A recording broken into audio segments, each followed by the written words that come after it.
Hello, this is Numan चट्टा from NC solicitors. Students, इस वक्त जिस तरह बहुत सारे लोगों को ये इस बात का पता है और स्पेशली जो लोग बच्चे कैनेडियन स्टूडेंट वीज़ा अप्लाई कर रहे हैं कि कनाडा के लिए पाकिस्तान से स्टूडेंट वीज़ा रिफ्यूज़ल रेशो बहुत ज़्यादा है। और ये जो स्टूडेंट वीज़ा रिफ्यूज़ल रेशो है ये उन स्टूडेंट्स के लिए जो एसडीएस में अप्लाई नहीं कर रहे। एसडीएस बेशक अच्छी कैटेगरी है और उसमें वीज़ा रेशो बहुत अच्छी है, लेकिन बहुत सारे ऐसे स्टूडेंट्स हैं जो एसडीएस की कॉस्ट बियर नहीं कर सकते। वो पूरे साल की एडवांस फीस नहीं जमा करवा सकते या वो नहीं जमा करवाना चाहते।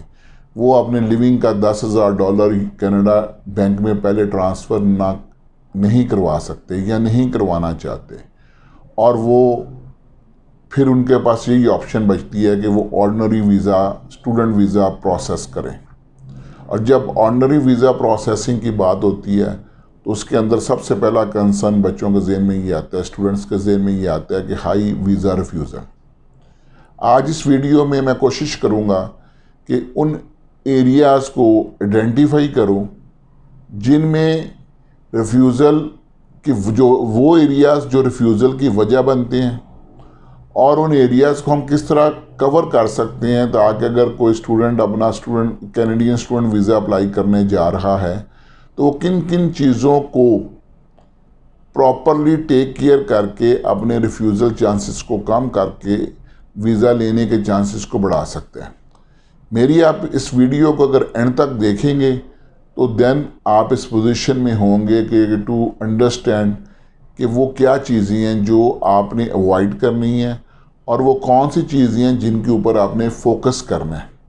तो हम स्टार्ट करते हैं। नंबर 1, सबसे पहले काइंडली आप मार्केट में र्यूमर्स और मार्केट के अंदर जो जनरल परसेप्शन है, और बहुत सारे कंसल्टेंट्स भी वो परसेप्शन डेवलप करते हैं कि जी आप कॉलेज में अप्लाई करें, और बच्चों को ये बड़ा फैसिनेटिंग भी लगता है कि $500 लिया, एडमिशन मंगवा लिया, कोई डिपॉजिट यूनिवर्सिटी को पे नहीं किया और वीज़ा फाइल कर दिया।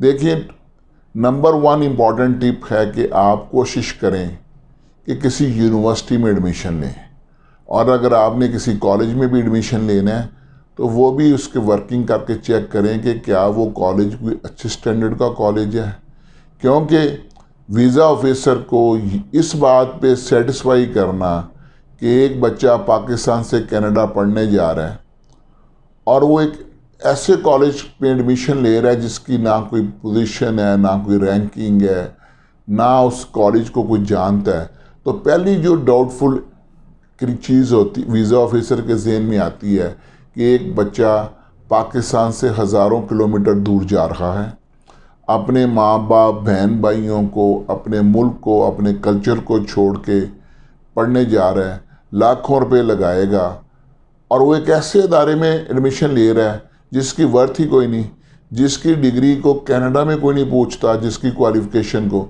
तो पाकिस्तान में कौन पूछेगा। तो इस तरह के कॉलेज या इंस्टीट्यूशन में एडमिशन लेके आप पहला पॉइंट ही अपनी इंटेंशन को वीज़ा ऑफिसर की नज़र में डाउटफुल बना देते हैं। So the first tip is कि नंबर 1 प्रायोरिटी यूनिवर्सिटी रखें कि अपना एडमिशन किसी यूनिवर्सिटी में लें। अगर आप यूनिवर्सिटी की फ़ीस बहुत ज़्यादा है तो किसी ऐसे कॉलेज में लें जो एक रिप्यूटेड कॉलेज हो। रिप्यूटेड कॉलेज की डेफिनेशन में इसमें इस तरह एडअप कर देता हूँ कि आप ये देखेंगे क्या वो कॉलेज डिग्री प्रोग्राम्स ऑफ़र कर रहा है या सिर्फ सर्टिफिकेट्स और डिप्लोमास दे रहा है। अगर तो वो डिग्री प्रोग्राम ऑफ़र कर रहा है तो इट मीन्स कि वो कॉलेज एक बेहतर स्टैंडर्ड का कॉलेज है। तो आप ऐसे किसी कॉलेज में, अगर कॉलेज में भी जाना है तो किसी इस तरह के कॉलेज में जाएं। दूसरा, काइंडली अपना एडमिशन किसी डिग्री प्रोग्राम में लें। अगर आप इंटरमीडिएट आपने किया हुआ है, try to go for a bachelor degree. अगर आपने बैचलर किया हुआ है तो go for the masters degree. और कोई ऐसा कोर्स सेलेक्ट ना करें अगर आप डिग्री के अलावा भी कर रहे हैं जो जिसकी वर्थ ही ना हो, फिर वो वीज़ा ऑफिसर की डाउट्स की बात आ जाएगी। एक बच्चे ने अगर इधर से डिग्री की हुई है बैचलर और उधर वो सर्टिफिकेट में जा रहा है तो वो वीज़ा ऑफिसर इस बात को अंडरस्टैंड कबूल नहीं करेगा कि एक बच्चा सब कुछ छोड़ के जा रहा है और कह रहा है जी मैं सर्टिफिकेट कर रहा हूँ, मैं डिप्लोमा में जा रहा हूँ। और अगर आपने 12 इयर्स ऑफ एजुकेशन है तो उसके बाद आप डायरेक्ट डिग्री के लिए एलिजिबल हैं, डिग्री में एडमिशन लें, ताकि वीज़ा ऑफिसर को आपकी इंटेंशंस के बारे में डाउट ना हो। वो ये देखे कि अगर ये अपना जितना सेक्रीफाई करने जा रहे हैं उससे उसका जो जिस कोर्स के लिए जा रहा है वो इतनी वर्थ ज़रूर रखता है और वो कोर्स इतना वैल्यूएबल ज़रूर है कि ये एक सेक्रीफाइस इस कोर्स के लिए की जा सकती है और इस कोर्स को करके आके पाकिस्तान में वापस इस बच्चे के कैरियर प्रॉस्पेक्ट्स में खातर खा इजाफा होगा। लिहाजा दूसरी इंपॉर्टेंट चीज़ आपकी कोर्स सिलेक्शन। तीसरा पॉइंट, बहुत ज़्यादा ये बातें चलती हैं कि जी विदाउट आइट्स आपका एडमिशन मंगवा देते हैं, जी वो यूनिवर्सिटी कॉलेज आइट्स के बगैर ऑफर दे देगा, इंग्लिश प्रोफिशिएंसी पे दे देगा। इसके ऊपर भी वीज़ा ऑफिसर जब आपकी वीज़ा एप्लीकेशन देखेगा, कॉलेज तो आपको एडमिशन दे देगा, कॉलेज को आपने एप्लीकेशन फ़ीस दी, उन्होंने इंग्लिश प्रोफिशिएंसी पे दे दिया, लेकिन वीज़ा ऑफिसर जब आपकी वीज़ा एप्लीकेशन देखेगा उसको इस बात को मानने पे बड़ा मुश्किल नज़र आएगा कि एक बच्चा जो अपना कैरियर प्लान करके कनाडा आ रहा है, इंग्लिश कंट्री में उसने स्टडी करना है और उसने आइट्स ही नहीं दिया हुआ, उसको खुद भी नहीं पता कि मेरी इंग्लिश प्रोफिशिएंसी किस लेवल की है, और कॉलेज ने भी या इंस्टीट्यूट ने भी उसकी इंग्लिश प्रोफिशिएंसी देखे बगैर उसको एडमिशन दे दिया है, तो this will make your intention doubtful, your visa application a weak application. लिहाजा काइंडली आइट्स ज़रूर करें और आइट्स में कोशिश करें कि वो कोर्स का रिक्वायर्ड लेवल का जो डायरेक्ट एंट्री के लिए रिक्वायरमेंट है वो मीट करें। लेकिन अगर आपका 0.5 कुछ कम भी है तो इंग्लिश लैंग्वेज कोर्स आप ले सकते हैं। लेकिन अगर एक बच्चा डायरेक्ट डिग्री की रिक्वायरमेंट इंग्लिश प्रोफिशिएंसी की मीट कर रहा है, उसके वीज़ा चांसेस उस बच्चे की निस्बत ज़्यादा होंगे जो बच्चा इंग्लिश प्रोफिशिएंसी को मीट नहीं कर रहा और उसके साथ pre sessional English language course लगा हुआ है, जिसको हम एलिकोस भी कहते हैं, इंग्लिश फॉर एकेडमिक पर्पसेस भी कहते हैं। लिहाजा it's is the third most document which is required for a successful visa application. Next point, अब हम आ जाते हैं बच्चे के फाइनेंशियल डॉक्यूमेंट्स की तरफ, क्योंकि ये जो फाइनेंशियल पार्ट है ये बड़ा इंपॉर्टेंट है कि जब तक आप वीज़ा ऑफिसर को इस बात के ऊपर सेटिस्फाई नहीं करेंगे कि you can support your studies, you can afford the cost of the education in Canada, आपको वीज़ा ऑफिसर वीज़ा नहीं देगा। अब इस पॉइंट के ऊपर वीज़ा ऑफिसर को सेटिस्फाई करने के लिए आपको क्या क्या चीज़ें रिक्वायर्ड हैं, ये बड़ा इंपॉर्टेंट चीज़ें हैं, इसको गौर से सुनिएगा और मेक श्योर करें कि आपकी वीज़ा एप्लीकेशन के साथ ये डॉक्यूमेंट्स अटैच हों। सबसे पहले आपका स्पॉन्सर जो है वो आपका ब्लड रिलेशन होना चाहिए। कनाडा के अंदर मैंने देखा है, मार्केट के अंदर ये परसेप्शन है कि कोई भी आपको स्पॉन्सर कर सकता है। वीज़ा ऑफिसर कभी भी आपकी एप्लीकेशन को नहीं मानेगा, नहीं वीज़ा देगा अगर आपका ब्लड रिलेशन आपका स्पॉन्सर नहीं होगा। ब्लड रिलेशन की डेफिनेशन है आपके पेरेंट्स, आपके सिबलिंग्स जिसे हम बहन भाई कहते हैं, या आपके इवन ग्रैंड पेरेंट्स। सो कभी भी अपना स्पॉन्सर इनके अलावा किसी को ना बनाएं। इवन का चचा, ताया, मामू, ये भी इररेलेवेंट स्पॉन्सर्स हैं। हाँ, इनमें से आप किसी के ऊपर राय कर सकते हैं। अगर अनफॉर्चुनेटली किसी के फादर की डेथ हो चुकी है तो वो फिर अपने चचा को स्पॉन्सर बना सकता है और फिर उसे जस्टिफिकेशन बन सकती है क्योंकि we live in a joint family system, या हमारे फादर की डेथ हो गई है, चचा इज़ द कस्टोडियन या grandfather is the custodian. So उस सूरत में आप इस जो मैंने अभी बात की उससे बाहर चचा वगैरह को देख सकते हैं। लेकिन if your father is alive, your mother is alive, your grandfather और ग्रैंड मदर इज़ अलाइव, तो इन चारों के अलावा किसी पांचवें को स्पॉन्सर ना बनाएं। या आपके सिबलिंग्स जो बहन भाई हैं वो भी अगर कोई स्पॉन्सर बनने की एबिलिटी रखते हैं। अब स्पॉन्सर के क्या क्या डॉक्यूमेंट चाहिए? Number 1, source of income. कि आप कहाँ से, आपकी इनकम कहाँ से आ रही है। इसको हम अदर वर्ड्स में कहते हैं प्रूफ ऑफ बिजनेस, कि आप जो मंथली इनकम अपनी बता रहे हैं या ईयरली इनकम बता रहे हैं उसकी डॉक्यूमेंट्स लगाएं। अगर आपके फादर लॉयर हैं तो उनके चैम्बर, उनके लाइसेंस लगे वकालत का। अगर डॉक्टर हैं डॉक्टर का लाइसेंस लगे। अगर जॉब है तो जॉब लेटर लगे, सैलरी स्लिप लगे। और अगर आप बिजनेसमैन हैं तो उस बिजनेस के डॉक्यूमेंट्स के रजिस्ट्रेशन का प्रूफ हो उसके। अगर आपकी कोई सेल्स टैक्स, एनटीएन, चैम्बर की मेंबरशिप, तो ये है प्रूफ ऑफ बिजनेस या सोर्स ऑफ इनकम। दूसरा proof of income, source of income वो है जो बिजनेस या जॉब आपको इनकम जनरेट करवाती है, वो है सोर्स। प्रूफ ऑफ इनकम एक सैलरीड बंदे की सैलरी स्लिप है, और सैलरी स्लिप भी रेलिवेंट है when the salary is being transferred into the bank account. तो वो है प्रूफ ऑफ इनकम, आपकी सैलरी स्लिप सैलरीड बंदे के लिए, और जो इनकम आपकी है वो सैलरी के मुताबिक आपके अकाउंट में ट्रांसफ़र हो रही है। This is the proper valid proof of a salaried person. इसी तरह जब हम बिजनेसमैन की बात करते हैं तो उसका सबसे valid document proof of income का उसकी टैक्स रिटर्न है, कि वो आप टैक्स रिटर्न लगाएंगे कि एनुअल कितनी इनकम के ऊपर आप टैक्स पे कर रहे हैं और आपने टैक्स डिपार्टमेंट को कितनी इनकम बताई हुई है, वो वैलिड डॉक्यूमेंट है। सैलरीड पर्सन की टैक्स रिटर्न भी अगर उसकी सैलरी के मुताबिक है तो वो भी वैलिड डॉक्यूमेंट है। अगर किसी के पास टैक्स रिटर्न नहीं है, या जिस तरह बहुत सारे लोग करते हैं कि अगर वो उनकी प्रॉपर टैक्स रिटर्न उनकी इनकम को जस्टिफाई नहीं कर सकती, तो आप अदर एविडेंसेस लगा सकते हैं। लेकिन tax return is the most important document. वो इस तरह कि वो एक डिक्लेयर्ड डॉक्यूमेंट है, वो आपका रिकॉर्ड, हुकूमती रिकॉर्ड के अंदर मौजूद है वो आपका सारा डाटा। सो आपने उसके ऊपर टैक्स पे किया हुआ है, दैट इज़ अनचैलेंजेबल। सो सबसे वैलिड डॉक्यूमेंट टैक्स रिटर्न है। अगर टैक्स रिटर्न नहीं है, फिर उसके बाद चार्टर्ड अकाउंटेंट रिपोर्ट होती है बिजनेसमैन के लिए, जो आप अपने बिजनेस को एनुअली ऑडिट करवाते हैं, तो वो भी एक सेकंड आपका प्रूफ ऑफ इनकम का डॉक्यूमेंट हो सकता है। लेकिन ये आप केस टू केस वेरी करता है।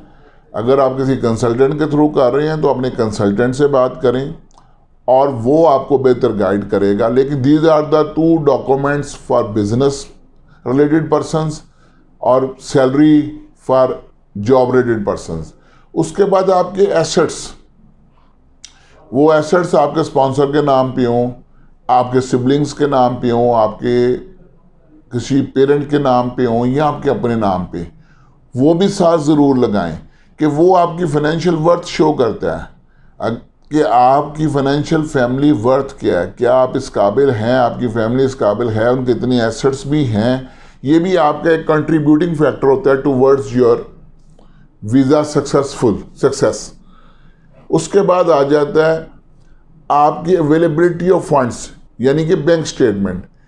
कनाडा में आपने 4 माह की स्टेटमेंट लगानी होती है अपनी वीज़ा एप्लीकेशन के साथ। अब स्टेटमेंट के बारे में बहुत सारी एम्बिग्यूइटीज़ हैं, बहुत सारी मार्केट के अंदर कन्फ्यूजन्स हैं। कोई कहता है जी 4 माह की स्टेटमेंट के अंदर ट्रांजैक्शंस होनी चाहिए, कोई कुछ कहता है।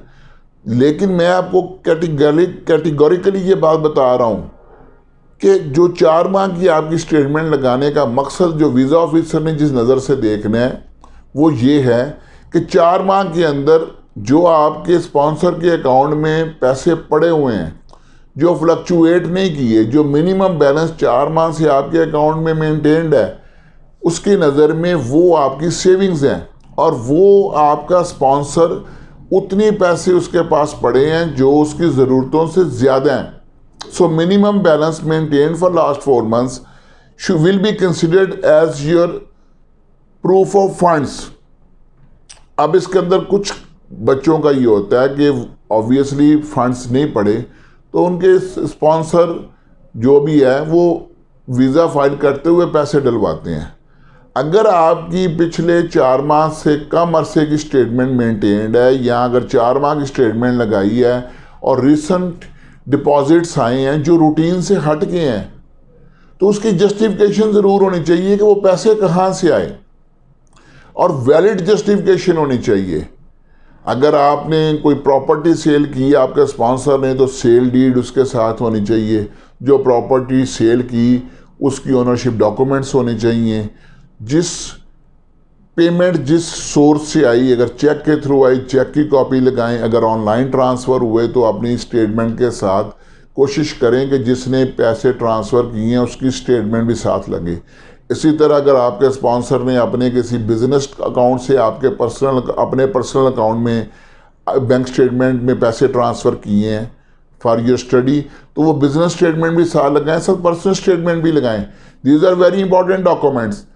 और जितना इंपॉर्टेंट फैक्टर फिनेंसिस का है, क्योंकि it revolves around the money, कि आप पढ़ने जा रहे हैं और आपने प्रूव करना है कि you have the financial worth.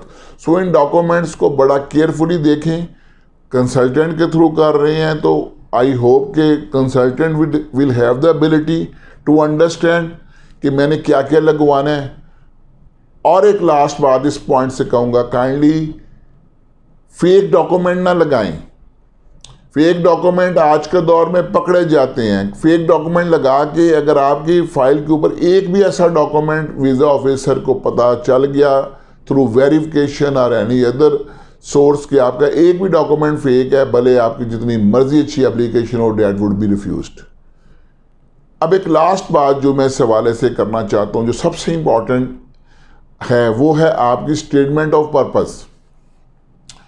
आपने जो अपनी SOP साल लगानी है कि आपने अपनी statement of intent, statement of purpose, कि आप कनाडा क्यों जा रहे हैं, क्या करने जा रहे हैं, वो बड़ा इंपॉर्टेंट है। और वो बताते हुए आपको you must be very careful, और कुछ क्वेश्चंस के आंसर उसके अंदर ज़रूर करने हैं। ये एक लंबा टॉपिक है SOP, हम इसके ऊपर एक अलग वीडियो भी करेंगे, लेकिन मैं सिर्फ 3-4 पॉइंट्स इसके अंदर बता देता चाहता हूँ कि आप कनाडा क्यों जा रहे हैं, इसका जवाब होना चाहिए। आप पाकिस्तान में क्यों नहीं पढ़ रहे, इसका जवाब होना चाहिए। आप अगर आउटसाइड पाकिस्तान पढ़ने जा रहे हैं तो किसी और मुल्क में क्यों नहीं जा रहे, इसको भी आपने डिस्कस करना है। आप जिस कोर्स में जा रहे हैं वो कोर्स क्यों ले रहे हैं, जिस यूनिवर्सिटी में जा रहे हैं उस यूनिवर्सिटी में आपने क्यों से एडमिशन लिया, और वो जो कोर्स आप करने जा रहे हैं और इतनी जो आपकी कॉस्ट आनी है उस को सामने रखते हुए उस कोर्स के फ्यूचर प्रॉस्पेक्ट्स पाकिस्तान में क्या हैं, क्या ये वर्थवाइल है कि आप अपना मुल्क, अपने माँ बाप, बहन भाई, अपना कल्चर, अपने हर चीज़ छोड़ के जाएं, आप फॉरेन कंट्री में रहें, लाखों करोड़ रुपए लगाएं, और क्या वो जो इतनी आपने सेक्रीफाई करना है, कॉस्ट पे करनी है, वो डिग्री लेके आके आपके पाकिस्तान के अंदर उस डिग्री का रिवॉर्ड इसका इतना है कि आप ये सारा कुछ करें। और ये इसकी जस्टिफिकेशन इज़ वेरी इंपॉर्टेंट। अपने पाकिस्तान में सोशल, इकोनॉमिक, फैमिली टाइज ज़रूर स्टेप बताएं, जिससे वीज़ा ऑफिसर को ये लगे कि आप पाकिस्तान आएंगे। और कभी भी अपनी इंटेंशंस उधर रहने की ना बताएं, क्योंकि this is a short term visa, आप एक स्टूडेंट वीज़े के लिए जा रहे हैं, तो लिहाजा आपका जो पर्पस डेट शुड बी कि आप उधर जाएंगे, डिग्री करेंगे और वापस आएंगे। तो ये एक SOP is very important thing. ये सारी चीज़ें हैं। उसके अलावा एक चीज़ मैं जो पहले मैंने पार्शली डिस्कस की, वो लास्ट पॉइंट मैं ये डिस्कस करना चाहता हूँ। Kindly make your application on true facts. बहुत सारे बच्चे या मार्केट के अंदर चीज़ें छुपाने की कोशिश करते हैं, और लोग कंसल्टेंट्स भी यही कहते हैं, जी कोई बात नहीं है, अगर आपका कोई वीज़ा रिफ्यूज़ल है तो वो ना बताएं वो। लेकिन मैं आपसे ये रिक्वेस्ट करूँगा कि आप अपनी एप्लीकेशन के अंदर डॉक्यूमेंट्स जेन्युइन लगाएं, फेक डॉक्यूमेंट ना लगाएं। फॉर्म के अंदर जितने क्वेश्चंस हैं उनका ऑनेस्ट रिप्लाई करें। अगर आपका कोई रिलेटिव है तो वो बताएं। जो एक जनरल परसेप्शन है कि अगर उन्हें पता चलेगा कि हमारा कोई उधर रिलेटिव है तो वो वीज़ा नहीं देंगे, ये फॉल्स प्रिजम्पशन है, इसका हकीकत से कोई ताल्लुक़ नहीं है। तो ये वो सारे पॉइंट्स हैं जिनको फोकस करके जिनको आप प्रॉपर तरीके से फ़ाइल के साथ अटैच करके आप अपने वीज़ा चांसेस बहुत ज़्यादा हद तक बढ़ा सकते हैं। इसका मतलब ये नहीं है कि मैं ये कहता हूँ कि ये डॉक्यूमेंट सारे आप लगाएंगे तो गारंटीड वीज़ा लगेगा, क्योंकि नोबडी कैन गारंटी। अगर आपको कोई भी गारंटी दे रहा है वो आपसे फ्रॉड कर रहा है। गारंटी सिर्फ अल्लाह की ज़ात के पास है या जिस वीज़ा ऑफिसर ने डिसीजन करना है। तो सो काइंडली जब भी आप कैनेडियन स्टूडेंट वीज़ा अप्लाई करें नॉन एसडीएस कैटेगरी में, इन तमाम पॉइंट्स को फोकस करें, थॉरोली प्रिपेयर करें and then file your visa. And if आप इन तमाम सवालों के जवाब जो मैंने और इन तमाम स्टेप्स को फॉलो करेंगे, मैं ये तवक्को करता हूँ कि आपका वीज़ा लगने के चांसेस बहुत ज़्यादा बढ़ जाएंगे। आई होप कि आप इस वीडियो आपको पसंद आई होगी। अगर आपको ये वीडियो पसंद आई है तो अपना कमेंट भी दें। अगर आपका कोई क्वेश्चन है जो अनआंसर्ड रह गया इस वीडियो में, तो इस वीडियो के नीचे कमेंट करें, हम उसको रिप्लाई करेंगे। और अगर आपको हमारी प्रोफेशनल सर्विसेज की ज़रूरत है, you can contact us on the number mentioned on this video, or we are here to help you, just to guide you about ourselves. We are qualified solicitors and we are experts of the immigration matters, and visa file preparations are files are prepared by the qualified solicitors in our office. Thank you very much for your time and patience. Allah Hafiz.